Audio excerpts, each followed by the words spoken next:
पौड़ी जिले के चौबट्टा-खाल विधानसभा क्षेत्र के राजीव गांधी नवोदय विद्यालय संतुधार में कक्षा 11वीं के दो छात्रों के कक्षा 8वीं के एक छात्र से मारपीट का मामला सामने आया है। घटना 24 जुलाई की बताई जा रही है। पीड़ित छात्र के पिता सतीश चंद्र ने बताया कि उनके बेटे और पूरी कक्षा के साथ डंडे और करंट से भी प्रताड़ना की गई। प्रभारी प्राचार्य देवेंद्र सिंह जोशी के निर्देश पर अनुशासन समिति की बैठक आयोजित की गई। बैठक में पीड़ित छात्र और उसके अभिभावक के साथ आरोपित छात्रों और उनके अभिभावकों को बुलाया गया। आरोपित छात्रों के अभिभावकों ने गलती स्वीकार की और अपने बच्चों को स्कूल से ले गए। जिलाधिकारी ने मामले की गंभीरता को देखते हुए जांच शुरू करने और दोषियों पर कार्रवाई के निर्देश दिए हैं।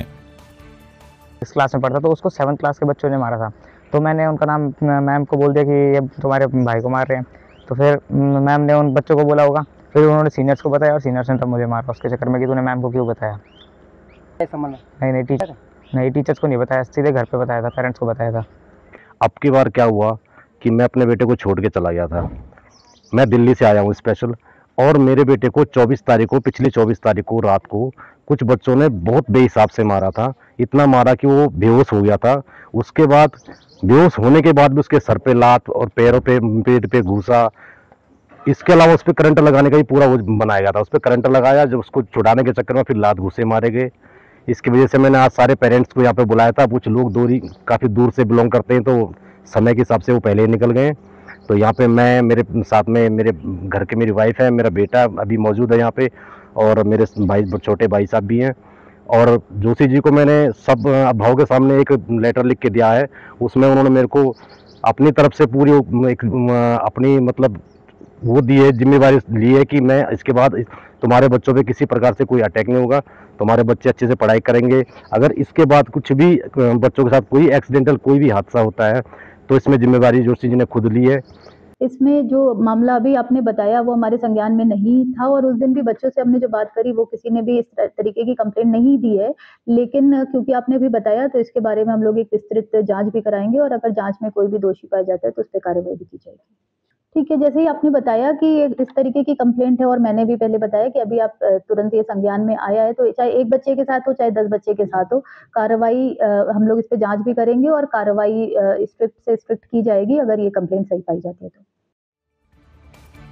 नशा मुक्त उत्तराखंड अभियान के तहत बागेश्वर पुलिस को बड़ी सफलता मिली है। पुलिस अधीक्षक चंद्रशेखर घोड़के के निर्देशन और क्षेत्र अधिकारी के पर्यवेक्षण में एसओजी टीम ने चेकिंग के दौरान एक युवक को 472 ग्राम अवैध चरस के साथ गिरफ्तार किया। बरामद चरस की अंतर्राष्ट्रीय बाजार में कीमत लगभग 1.5 लाख रुपए आंकी गई है। मुख्यमंत्री महोदय उत्तराखंड द्वारा लगातार निर्देश रहते हैं प्रदेश को नशा मुक्त बनाना है। इसी क्रम में लगातार बागेश्वर पुलिस द्वारा जो है नशे के ऊपर सख्त से सख्त प्रहार किया जा रहा है। जैसे कल भी हमने एक बहुत बड़ी अंतर्राज्यीय गिरोह को हमने पकड़ा था और उनसे हमने हेरोइन की बरामदगी की थी। और आज जो हम इसमें है 472 ग्राम चरस के साथ जो है हमने एक अभियुक्त को गिरफ्तार किया है। एसओजी और एएनटीएफ की टीम ने ये सफलता प्राप्त की है। इसमें जो अभियुक्त है अभिषेक कनवाल, ये तुनेड़ा का निवासी है, थाना बागेश्वर का, और इसके कब्जे से 472 ग्राम चरस हमने बरामद की है। और अंतर्राष्ट्रीय बाजार में जो है लगभग 1.5 लाख से भी अधिक इस चरस की कीमत है। इसमें कोतवाली बागेश्वर में मुकदमा पंजीकृत किया गया है और गहनता से जांच की जा रही है। इसमें जो पीछे की कड़ियां हैं, आगे की कड़ियां हैं, उसके बारे में भी विवेचना में जांच कर सम्मिलित किया जाएगा। ये पूरी कार्रवाई के लिए मैं हमारे सीओ कपकोट, सीओ बागेश्वर तथा एसओजी की पूरी टीम, एएनटीएफ की पूरी टीम, इनको बहुत बहुत बधाई देता हूँ। और 1000 रुपये का कैश रिवार्ड भी पूरी टीम को मेरी तरफ से दिया जाता है।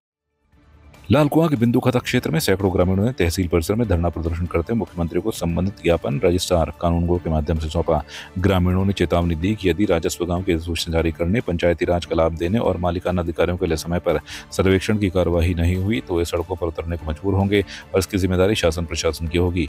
ग्रामीणों ने आरोप लगाया कि वन अधिकार अधिनियम के तहत उनका दावा जिला स्तरीय समिति द्वारा 14 माह पहले स्वीकृत कर शासन को भेजा गया था। आपत्ति की अवधि समाप्त हो चुकी है, फिर भी अधिसूचना जारी नहीं की गई।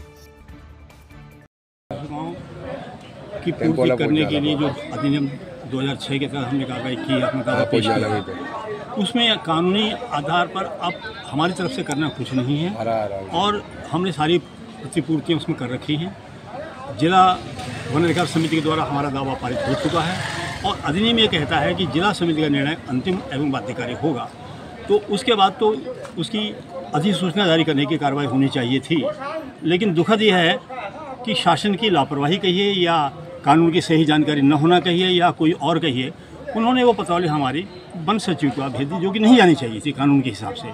तो हम ये सरकार से अनुरोध कर रहे हैं कि उस पत्रावली को डीरेल जैसे किया गया है उसको डीरेल करने के बजाय उसको रूट पर लाया जाए और अधिसूचना अविलंब जारी की जाए, नंबर 1। नंबर 2, यदि बिंदुखत्ता के 80,000 लोगों की इस मांग पर विचार शासन त्वरित कार्रवाई नहीं करता है तो फिर हमारे पास आंदोलन करने के अलावा कोई विकल्प लोकतांत्रिक तरीके से हम वो करेंगे।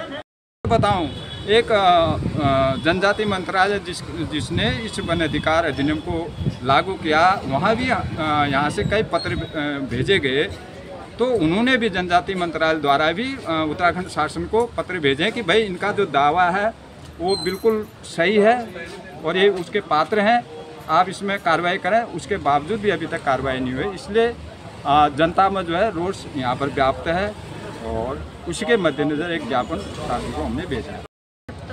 राजस्व गांव की अधिसूचना को अति शीघ्र करने के लिए आज ये ज्ञापन दिया है, क्योंकि इसमें ग्राम स्तरीय बैठक हो चुकी है, उपखंड स्तरीय बैठक हो चुकी है और जिला स्तरीय बैठक हो चुकी है। उसके बाद कोई भी ऐसा नियम नहीं है कि हम लोग को संघर्ष करना पड़े। तो मैं सरकार से ये कहना चाहती हूँ, जिस तरह से उनने जिला स्तरीय बैठक होने के बाद भी शासन में से कागज फिर वन विभाग को आ गया है, तो मैं माननीय मुख्यमंत्री जी को आज हमने यहाँ से ज्ञापन प्रेषित कर रखा है। हम ये कह रहे हैं कि बिंदुखत्ता को राजस्व गांव बनाने की अधिसूचना जारी करें और उस क्षेत्र में, क्योंकि कम से कम 13,000 लोग वहाँ पर 13,000 परिवार वहाँ पर निवास करते हैं और 80 से 90,000 की जनसंख्या वहाँ पर है, तो उसमें अतिशीघ्र अधिसूचना जारी करके बिंदुखत्ता वासियों को मालिकाना हक मिलना चाहिए। और अभी 2-3 दिन पहले ही सडनली दमाढूंगा में भी अधिसूचना लागू हुई है, उसी के सापेक्ष हम ये कहना चाहते हैं, हमारी जो बिंदुखत्ता राजस्व गांव संघर्ष समिति है और पूर्व सैनिक संगठन के लोग भी इसमें हैं, तो मैं ये कहना चाहती हूँ इसमें माननीय मुख्यमंत्री जी को संज्ञान लेके इसकी तुरंत अधिसूचना जारी करनी चाहिए। राज्य के शिक्षक संघ के आह्वान पर विकासखंड बेरीनाग के शिक्षकों ने खंड शिक्षा कार्यालय में धरना प्रदर्शन किया। शिक्षकों ने अपनी 3 सूत्रीय मांगों, पदोन्नति, स्थानांतरण और प्रधानाचार्य सीधी भर्ती नियमावली को निरस्त करने को लेकर जोर दिया। प्रदर्शनकारियों ने कहा कि जब तक उनकी मांगें पूरी नहीं होती तब तक आंदोलन जारी रहेगा। उन्हें चेतावनी दी कि यदि प्रशासन शीघ्र कार्रवाई नहीं करता तो वे जिला मुख्यालय और राज्य मुख्यालय से प्रदर्शन करेंगे। शिक्षकों की इस हड़ताल से पिछले 1 सप्ताह से बच्चों की पढ़ाई प्रभावित हो रही है। राजकीय शिक्षक संघ उत्तराखंड क्रांति कार्यकारिणी के आह्वान पे आज हम सभी अपने ब्लॉक बेरीनाग में इकट्ठे हुए हैं। सभी राजकीय संघ जो हमारे 175 सदस्य यहाँ पे उपस्थित हैं और आज ब्लॉक में धरने कार्यक्रम के उपरांत 27 अगस्त को हम लोग जिला मुख्यालय पे धरना देंगे। उसके बाद 29 अगस्त को मंडल मुख्यालय पे कार्यक्रम है और तदुपरांत 1 तारीख से जनपदवार हमारा देहरादून मुख्यालय पे जो है धरना प्रदर्शन किया जाएगा। श्रीनगर गढ़वाल में एक युवक ने नेथाणा पुल से अलकनंदा नदी में छलांग लगाकर आत्महत्या कर ली है। घटना सुबह के समय हुई जब पुल से गुजर रहे लोगों ने युवक को अचानक नदी में कूदते देखा। जानकारी के अनुसार युवक सुपाणा का निवासी था और पेशे से वाहन चालक था। प्रारंभिक जांच में पता चला है कि वो कई दिनों से मानसिक तनाव में था। उसके दोस्तों ने भी पुष्टि की कि वो पिछले कुछ समय से परेशान और चिंतित चल रहा था। घटना की सूचना मिलते ही पुलिस और आपदा प्रबंधन दल मौके पर पहुंचे और नदी में युवक की तलाश के लिए सर्च ऑपरेशन शुरू किया। खबर लिखे जाने तक युवक का कोई सुराग नहीं मिला है। पुलिस मामले की गहन जांच कर रही है और घटना के पीछे के कारणों का पता लगाने में जुटी हुई है। हाँ, लगभग हमें 9 बजे के आसपास सूचना मिली कि यहाँ पे झूला पुल से किसी ने कूद मारी है, तो हमारी टीम रवाना हुई तुरंत ही और सर्चिंग अभी जारी है। वीडियो किसी ने बनाया है उनका, तो एक शॉर्ट सा हमारे पास है उसका वीडियो और बाकी सामान वगैरह तो कुछ भी अवेलेबल नहीं हुआ, लेकिन लोगों ने जो आसपास लोगों ने देखा उन्होंने बताया कि हाँ एक व्यक्ति ने यहाँ से कूद मारी है। देखिए पानी का बहाव तो बहुत तेज है और बहुत टफ है यहाँ पे उनका मिलना। सर्चिंग अभी लेकिन जारी है। एक व्यक्ति ने छलांग मारी है झूला पुल से नेथाणा। नाम अनिल रावत बता रहे हैं, उसका नेथाणा का है, ड्राइवर है शायद। और जैसी सूचना मिलने के बाद हमने तुरंत कार्रवाई की और हमारी टीम सर्च के लिए तैयार है और अलग अलग जगहों पे बटी है। ठीक है, राबमई राफ्ट के साथ जारी किए हैं, SDRF भी जारी की है। हम लोग 40 PSC के जो जवान हैं आपदा राहत दल के, ये SSB और कीर्तिनगर पुल, जुयालगढ़ और देवप्रयाग तक सर्च करेंगे। पानी का काफ़ी तेज बहाव है ये और इस समय तो चुनौतीपूर्ण कार्य तो है ये, पर यह है कि कहीं पे किनारे लग जाए या कहीं पे फंसा हो तो मिल जाएगा, नहीं तो चांसेस तो है ही कि जिंदा बचने के कि मिल जाए।